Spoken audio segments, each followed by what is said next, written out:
शेर पूर्वांचल, आदरणीय, पिता तुल्य और सदैव पूजनीय ऐसे हम सबके प्रिय नेता स्व जमुना निषाद जी को श्रद्धा सुमन अर्पित करती हूँ, वो शत शत नमन करती हूँ। मंच पर विराजे सभी सम्मानित गण, आदरणीय पूजनीय माता श्री राजमती देवी निषाद जी, प्यारे भाई अमरेंद्र निषाद जी, प्यारी बहन रीता निषाद जी, मेरे साथ चलकर आए हुए आदरणीय भाई ओम प्रकाश निषाद जी, जयप्रकाश निषाद जी, धनुषधारी निषाद जी, संजय निषाद जी, मातादी निषाद जी, रविंद्र निषाद जी, जिला अध्यक्ष आदरणीय अवधेश यादव जी, पूर्व जिला अध्यक्ष आदरणीय प्रहलाद यादव जी, गोपाल यादव जी, कृष्णकांत त्रिपाठी जी, खैर अभी चले गए, मोहसिन खान साहब, जयप्रकाश यादव जी जिन्होंने दमदारी से अपनी बात रखी, संजय पहलवान जी संचालन कर रहे हैं और बहुत ही बुद्धिमता वरिष्ठ ऐसे हमारे भाई संजय यादव जी, आदरणीय पूर्व मंत्री सदल प्रसाद जी, श्री अवज्ञ निषाद जी, श्यामदेव निषाद जी, सुरेंद्र निषाद जी, महेंद्र निषाद जी, बेचन निषाद जी, रणजीत पासवान जी, दया शंकर निषाद जी, वास्कोडी गामा निषाद जी, अखिलेश यादव जी और जिनका नाम नहीं बोल पाई हूं माफ कीजिएगा, और यहाँ दूर दराज से पधारे पिता तुल्य, माता तुल्य, दुर्गा शक्ति रूपेणी हमारी प्यारी बहनें, सभी जुझारू साथियों, देवियों और सज्जनों, सभी का मैं काजल निषाद, नेत्री, अभिनेत्री, कवित्री, सोशल एक्टिविस्ट यानी एक समाज सेवी, एक पेंटर यानी एक चित्रकार और एक घर चलाने वाली कुशल गृहिणी, सभी का स्वागत करती हूँ और नंदन वंदन व अभिनंदन करती हूँ। जमुना निषाद जी के बारे में जितनी बातें कही जाए उतनी कम। सभी ने अपने अपने विचार रखे, उनके सखा रहे, उनके साथ चले, कदम से कदम मिलाकर चलने वाले लोगों ने भी अपने विचार रखे, बताया कि कैसे व्यक्तित्व के वो धनी थे। मुंबई में आते थे जमुना जी, मुंबई में आते थे, इतने महान व्यक्ति थे, समाज के लोग सोचते थे कि उनके लिए होटल बुक किया जाए, रहने खाने की अच्छे से व्यवस्था की जाए, पर वो इतने सरल स्वभाव के थे कि वो समाज के लोगों को भी कह देते थे कि नहीं, होटल में कहाँ रहेंगे, हम अपने लोगों के बीच रहेंगे भाई, हम अपने लोगों के बीच रहेंगे, समाज का चिंतन मंथन करेंगे, समाज को हक कैसे दिलाया जाए, अधिकार कैसे दिलाया जाए, उसकी वार्तालाप करेंगे। और पूरी रात वो एक गद्दा बिछाकर समाज के लोगों के साथ चिंतन मंथन करते थे। ऐसे सरल स्वभाव, कोई भी उनके द्वार पर आता तो खाली नहीं जाता। इसलिए एक दिन उनके द्वार पर महाराजगंज से एक पिता आए और कहा कि मेरी बेटी के साथ अन्याय हुआ है, मंत्री जी न्याय करिए, सुनवाई नहीं हो रही है। और जमुना जी इतने सरल स्वभाव के, तुरंत चल दिए।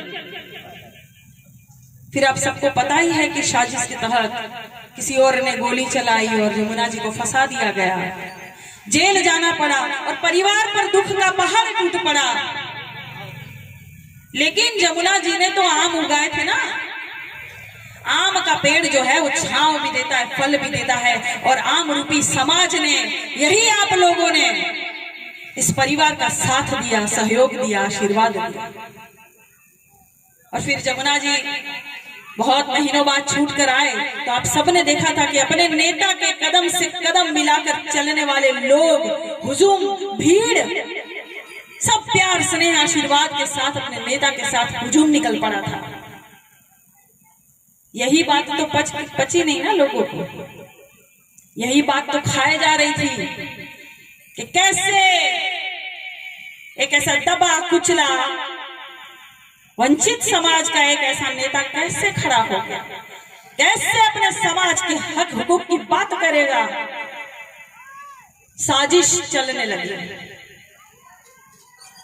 और एक दिन हमसे हमारे प्रिय नेता को छीन लिया गया और मार्ग दुर्घटना की साजिश के तहत वो बात ऐसे बता दी गई कि ये तो दुर्घटना हुई, कभी जांच भी नहीं हुई क्या हुआ था। मासूम अमरेंद्र तभी बालक थे,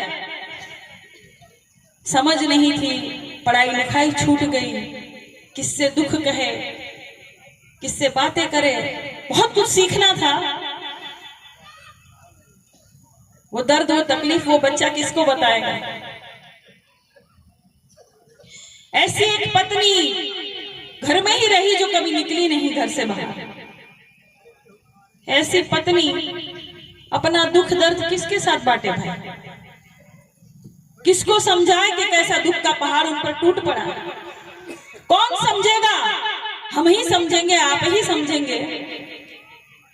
और मुझे एक बात बता दीजिए, स्व जमुना निषाद जी को याद करने वाले काफी लोग, उनको मानने वाले, उनको प्रिय नेता समझने वाले लोग, मुझे एक बात बता दीजिए कि स्व जमुना निषाद जी की छवि किसमें देखेंगे आप लोग। अरे भाई अमरेंद्र में ही तो देखेंगे, कहां देखेंगे उनकी छवि, हम बताइए। आज अमरेंद्र है लेकिन कल जमुना निषाद होंगे ये, इस बात को समझना होगा, हमें साथ देना होगा। ये मासूम बच्चा अपनी पढ़ाई लिखाई सब कुछ छोड़कर अपनी पूरी जवानी समाज के नाम कर रहा है। जो सिखाइए ना, कहते हैं इल्जाम लगाते हैं नहीं सीख रहा है तो सिखाइए। जमुना जी की छवि तो इन्हीं में हम लोग देखेंगे ना। इनके हाथों को मजबूत कीजिए। वो जो जमुना जी का सपना था ना, दबे कुचले वंचितों मजदूरों मजबूरों की आवाज बनने का, वो सपना साकार कैसे होगा भाई? अमरेंद्र निषाद के जरिए ही तो होगा, माता राजमती निषाद जी के जरिए ही तो होगा, इस परिवार के जरिए ही तो होगा। तो बात को समझिए भाई, चुनाव हारना आसान नहीं होता। हम हारे हैं इसलिए वो पीड़ा, वो दर्द, वो तकलीफ को हम जानते हैं। जमुना जी 89, 91, 93, 96, 98, 99, 2002, 2004 और फिर 2007 में जीते। हार की तकलीफ क्या होती है, क्या दर्द होता है, मुझे पूछिए, माता को पूछिए, भाई अमरेंद्र को पूछिए, कितनी तकलीफ होती है। रो नहीं पाते किसी के सामने, बता नहीं पाते वो तकलीफ के। एक समाज की सेवा करने के लिए उतरे थे हम, सब कुछ छोड़कर, और वो हक नहीं मिल पाया। परिवार के सामने भी नहीं रो पाते। अरे रोए तो परिवार कमजोर पड़ जाएगा भाई। जाके अंदर चुपचाप रसोई घर में रो लेते हैं। लेकिन आज हमारे प्रेरणा स्रोत जमुना जी के बारे में सोचिए, कितने महान थे। हम एक दो चुनाव हार कर रोने लगते हैं, एक दो चुनाव हार कर हम टूट जाते हैं, लेकिन वो इंसान टूटे नहीं, बिखरे नहीं, जोड़ा लोगों को फिर भी चलते रहे। आज चुनाव हारा फिर कल उठ गए, आज चुनाव हारा फिर कल उठ गए, फिर चले। अरे ऐसी मिसाल कोई और नेता कभी नहीं दे पाएगा। हमारे समाज में ऐसे ऐसे महापुरुषों ने जन्म लिया है, सिखाया है स्व जमुना निषाद जी ने, और सिखाया है मां फूलन देवी जी ने कि कभी हार नहीं मानना, संघर्ष करते रहो, और तब तक संघर्ष करते रहो जब तक कामयाबी तुम्हारे कदम न छूटे। आखिर एक दिन सबको मानना पड़ा क्योंकि मुझे पता है भाई, हारने के बाद कैसी कैसी टिप्पणियां आती है और कैसे कैसे चुटकी लेते हैं लोग। अरे ये देखो, अपने समाज की बात करने निकले थे, ये प्रधानी भी नहीं जीत पाएंगे, कहते हैं,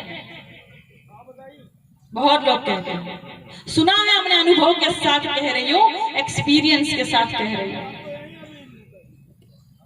उनको क्या क्या नहीं कहा होगा, उनको क्या क्या नहीं कहा होगा, लेकिन उन्होंने बता दिया कि वो जोश, वो जुनून अगर आप में है, चलने की शक्ति आप में है, संघर्ष अगर आप कर सकते हो, तप सकते हो, तब एक दिन चमकोगे और उगते सूरज को सब सलाम करेंगे। ये उन्होंने सिखाया है, उन्होंने समझाया है, ऐसे महापुरुष। वरना मैं खुद जैसे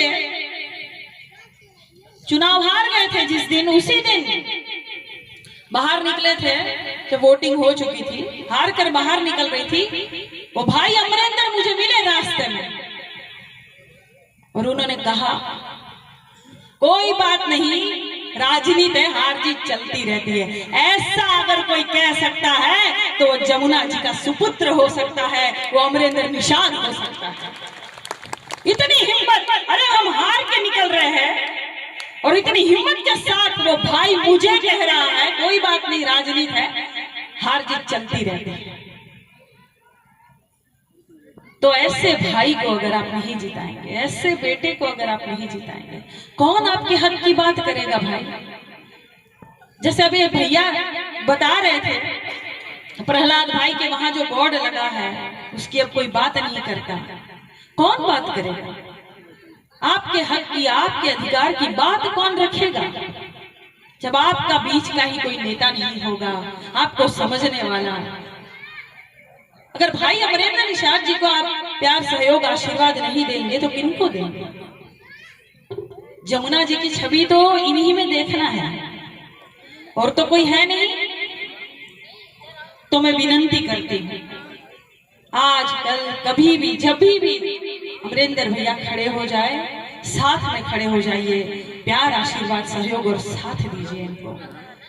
जैसे मैं काफी वीडियो बनाती हूँ और भाई मुझे कहते हैं कि अभिनेत्री है, हूँ भाई, क्या गलत है? हूँ, अभिनेत्री थी, उसके बाद ही नेत्री बनी हूँ, पहले तो अभिनेत्री ही थी।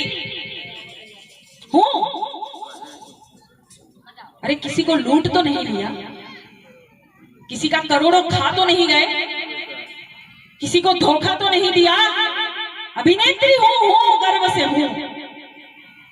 उसमें भी कितने शरारती तत्व टिप्पणियां करेंगे और बहुत से लोगों ने सहयोग साथ दिया है, मैं उन सबको धन्यवाद और नमस्कार करती हूँ। कभी इंसान टूटता भी है और बहुत से लोग सोशल मीडिया पर हैं, चलाते हैं, फेसबुक पर तो हमेशा ही ऑनलाइन रहते हैं। अपनी बहन बेटी के लिए कौन आवाज उठाएगा अगर आप लोग नहीं बोलेंगे? अपने भाई के लिए कौन आवाज उठाएगा अगर आप लोग नहीं बोलेंगे? मैं धन्यवाद करना चाहती हूँ मेरे साथ जो हमेशा कदम से कदम मिलाकर चलते हैं, सुख और दुख के साथी, आदरणीय जेपी निषाद जी। गर्व है मुझे भाई आप पर, गर्व है मुझे धनुषधारी निषाद जी आप पर। बहुत बहुत धन्यवाद। चाहे सुख हो या दुख हो, साथी बनकर चलते हैं और ऐसे बहुत भाई हैं मेरे। और धन्यवाद करना चाहूंगी इस मंच से जो रियल रिपोर्टर न्यूज चलाते हैं, अजय साहनी जी। अजय साहनी हीरो लिखते हैं, उन्होंने एक वीडियो बना के बड़ी हिम्मत दी कि आगे बढ़ते रहो। और तब जमुना निषाद जी बड़े याद आए कि हम तो टूट जाते हैं एक दो चुनाव लड़कर। उन्होंने मिसाल कायम की, कोई नहीं हो सकता ऐसा जुझारू, ऐसा लोह पुरुष, कोई नहीं हो सकता। शेरे पूर्वांचल स्व जमुना निषाद जी को शत शत नमन करती हूँ और दिल से श्रद्धा सुमन अर्पित करती हूँ। बहुत बहुत धन्यवाद।